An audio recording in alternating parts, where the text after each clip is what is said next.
here at Fit Militia in Johannesburg and is joined by MMA coach Richard Quan. Thanks for your time today. Richard, so your martial arts journey began in Thailand in 1997. Tell us about some of your earliest memories of discovering your passion for this sport. So my passion for Muay Thai was actually, I just fell into it because Muay Thai is the national sport in Thailand. So it's just like our rugby here in South Africa, Muay Thai in Thailand, that's a national sport. So you kind of see it everywhere, and there's two massive stadiums that you can go and watch fights. So as a youngster, I went to one of these stadiums, saw Muay Thai, as it is in the true form in Thailand, and I kind of just fell into it and fell in love with that martial arts.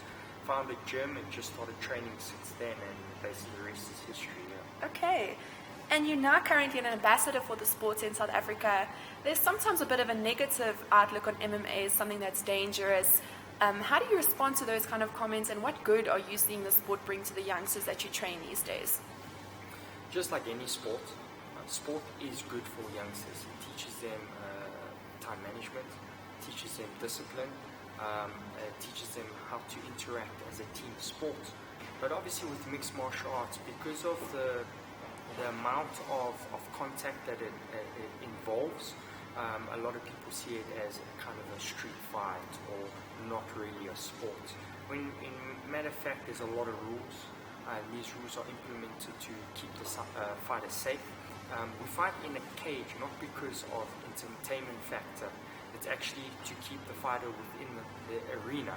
If we were fighting in for instance, a ring, because we develop wrestling in the sport as well, an individual can fall out of the ring and fall on the concrete.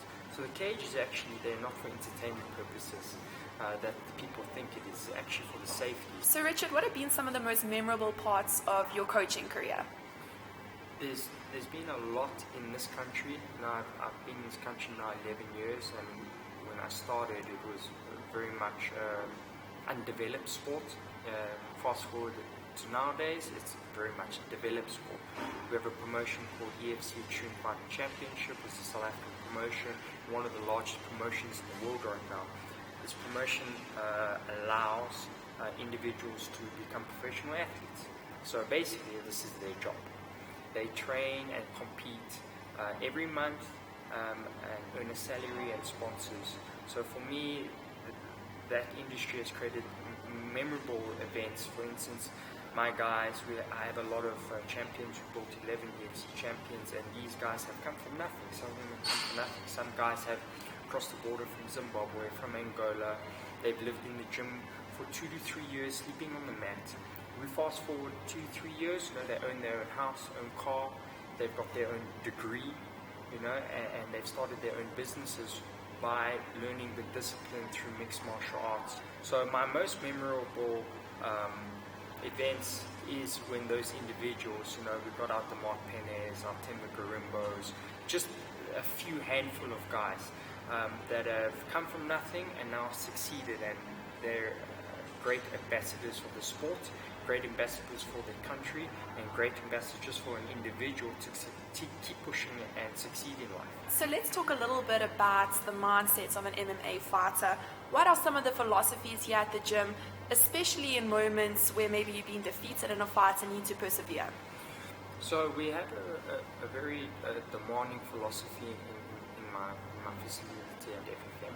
The first one is called the 1%er. And I got it from a Japanese philosophy of business. The word's called Kaizen, and it actually means continuous growth.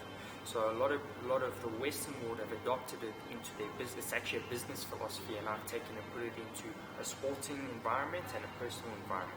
And basically this just means that every day my athletes or the people in my community need to improve 1%. Every month, sit down with them and go, listen, you need to work on your wrestling or your Brazilian Jiu-Jitsu or your striking, certain aspects. They would basically take their weakness and just work on it for 10 minutes. Because that 10 minutes ends up to be working on your weakness for an hour a week. And you add that over years. You improve 1% a day. At the end of the year, you've improved over 365%. And it's those small bits that work, because if you take too much on your plate, you get overwhelmed and you stop doing it. The other philosophy is that we fighting is not our identity. So this helps a lot with guys that lose. That we are not in control of the fight. We are in control of our preparation. So our preparation has to be smart. We have to implement our 1%, and we have to prepare the best we can for the fight. You are responsible. You have to take extreme ownership of your preparation. Winning or losing doesn't create our character.